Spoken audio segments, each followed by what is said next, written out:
This podcast is sponsored by Release Winery. Every wine tells a story.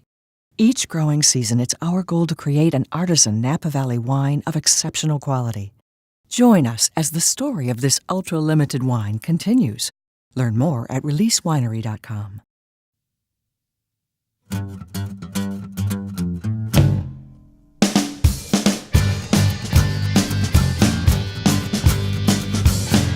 My background, wow. I mean, I have to go back to 1985. Way back to 1985. Way back to 19. But, good thing, I like to show off to my friends that it was one of the best vintages. I was a teenager. And it wasn't actually in the winery. My first job at the property of a winery was with Warren Wynarski, was at Stag's Leap Wine Cellars with Warren Wynarski while he was remodeling his home. But it was really breaking rock and mixing concrete and doing construction work in the summer of 85 where I met him and he liked my work ethic. And after that summer, I was getting ready to go back to my senior year in high school at Napa High. And I went up to him and thanked him for giving me the opportunity to work during the summer. Out there. It was a blast. I was a teenager, I wanted to be outside and just had fun with the construction guys. And I thank him for that. And he asked me where was I going to go next. And I told him I was going to go back and finish my school. And funny, he's like, what university you go to?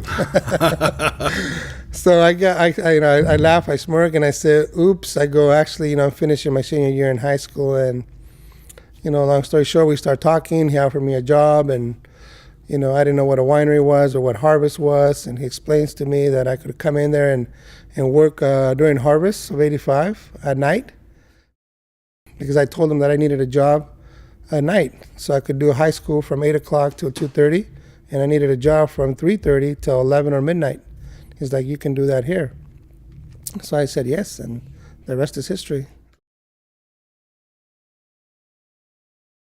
Thanks to my grandparents and my parents, who taught us, how to work at a very young age. And not only taught us how to work, but taught us how to love to work and respect work. So that's very important. That's the key, because we all have to work, but just working to work, it's not enough. But when you love to work and you respect your job, no matter what you do, that's when you really, I think, stand out. Anybody stands out in any career.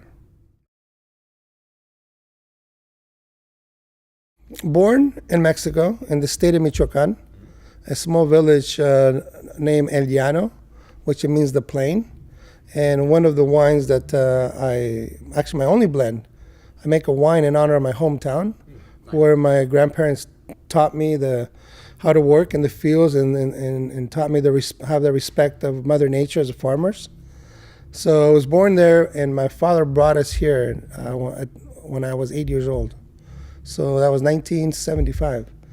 So since 1975, I've been here ever since. So this is my home. Yeah, Mi Sueño, translation is my dream. Mi Sueño, my dream. Some people can confuse it with sleeping, my sleep.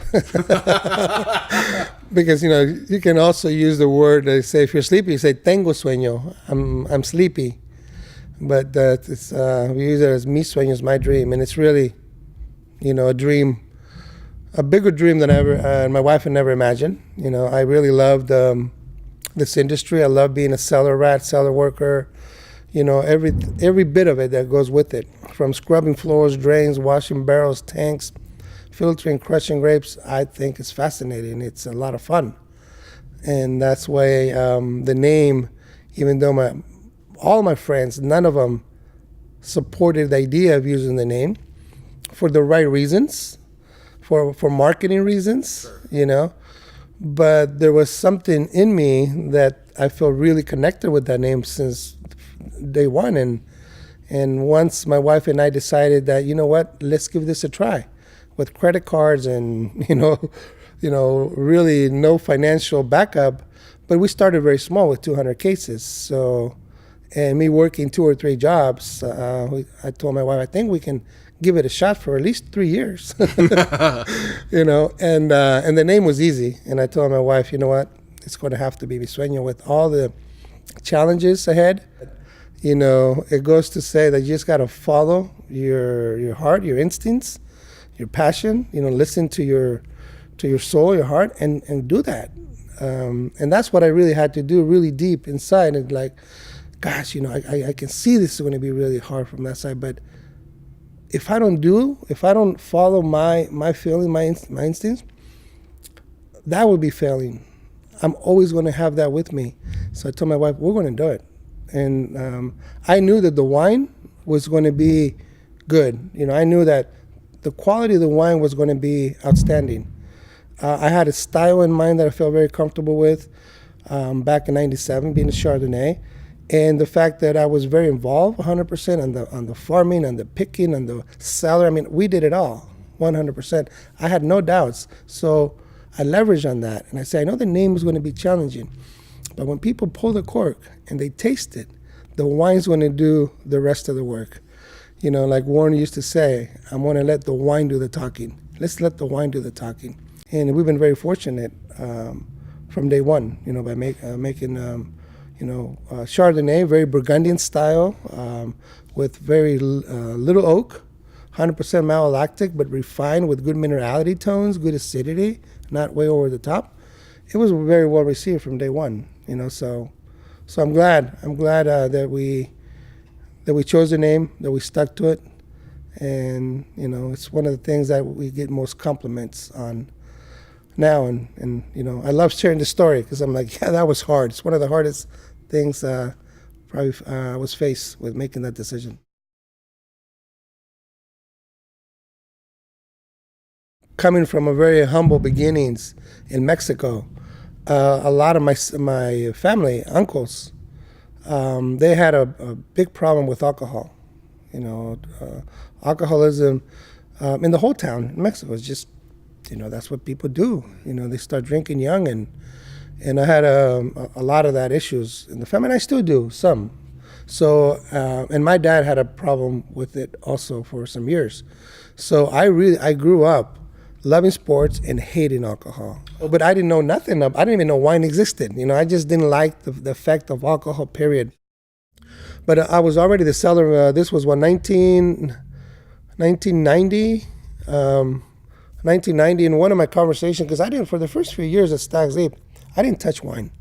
I didn't drink wine. I just loved the smell. I loved getting dirty with the grapes and the lees and washing the barrels, but I didn't touch wine. My friends were inviting me to try this. I'm going, no, not interested. But one day I'm having lunch in the patio, and Warren Winiarski is walking by, and I always had and continue to have a lot of respect for him, and I always wanted him to see me, and I want to see him and say hi. So because I didn't see him that often, so that day he walks by where I'm having lunch, and he stops by and says hi to me, and he asked me a very random question. He's like, Rolando, how are you? I said, I'm good, senor, doing well, having lunch. And he's like, do you like wine? And I'm like, oops. I'm like, and I said, no, senor, I don't like wine. I don't drink alcohol. And he like frowns and looks at me. He's like, huh, so you don't like wine? He's like, and he says something in the words like, and if you don't like or have a love for what you do, for the product that you're working on, then how are you going to grow? How are you going to appreciate it? And I was like, whoa. I mean, it felt like this big bang, in my mind, in my heart, like, oh my God, that's right? Because I didn't care for the product. I care for how to craft it and do all the cleaning. So that was a big wake-up call for me. And yeah, I'll bet. And I start thinking about it like, wow, that is so true. What am I going to do? If I don't like this product, I'm limited to how I'm going to grow. So that moment, that day, that lunch, I promised myself, I said, okay, because I love working in the winery so much. I'm like, no, I want to do this the rest of my life. I promised myself, I said, okay, I'm going to start tasting. So I promised myself that I would try to go once a week in the tasting room and allow my coworkers to teach me and do that. And the first wine, and I did that the next day. And I went up to them and said, okay, I'm ready to taste wine. And they tasted me on Riesling, late harvest Riesling. Oh, no. No, and I'm like, they tasted me, and I loved it. Oh, wow. I knew nothing, with my first sip of wine. And I'm like, wow, this is not that bad. I like the sweetness, and this is pretty good. And so, and then as throughout the months, I kept doing that. And then they taste me on the Chards and the whites, and the reds were the hardest ones. I bet they were. Yeah. They were really, really, really hard. So when Warren, it's funny that life, God leads me into an industry with alcohol. I'm like, wow. And when Warren offered me the job at his place, I just loved the work aspect. And, I remember the first day walking up to Stag's Leap. My first year back to high school was my first year in Stag's Leap. And as they're greeting me, one of the workers are waiting for me to take me to my time clock and fill out my time card. And, we had to go through this building. Name is Building 2, where the time clock was. And just, these big doors, 8-foot, 9-foot doors, thick oak. I thought it was amazing. It was beautiful. And opened the doors, and I'm going back to 1985, where the lighting, I love the lighting back then better than now. Now it's all bright, but it used to be the darkness, and I see these huge cask, oak tanks, and stainless steel tanks, and barrels, and I just felt like I was walking into this beautiful world, paradise. I'm like, oh my God, what is this?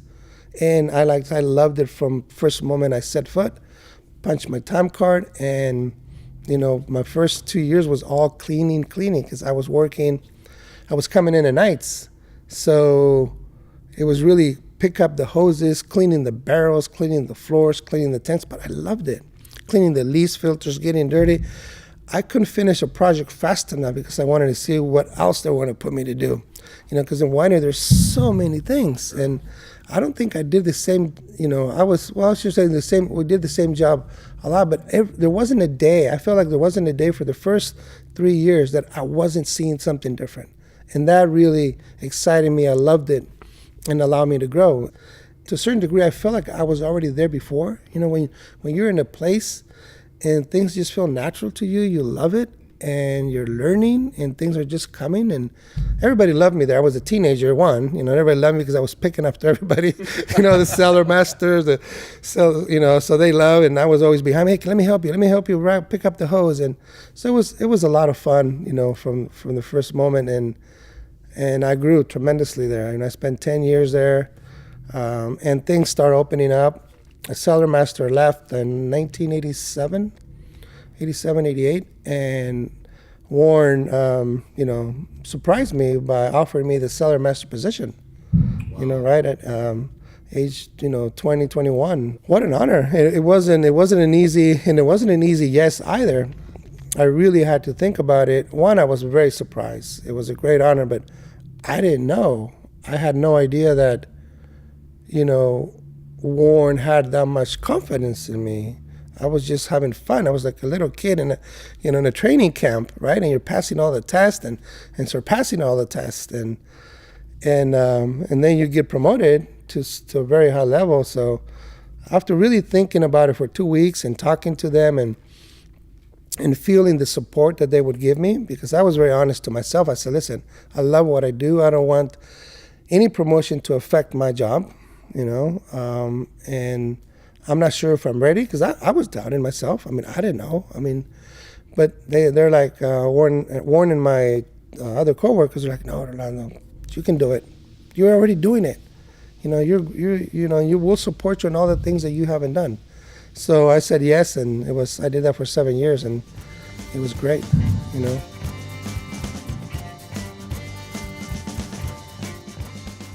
This podcast is sponsored by Release Winery. Every wine tells a story. Each growing season, it's our goal to create an artisan Napa Valley wine of exceptional quality. Join us as the story of this ultra-limited wine continues. Learn more at releasewinery.com.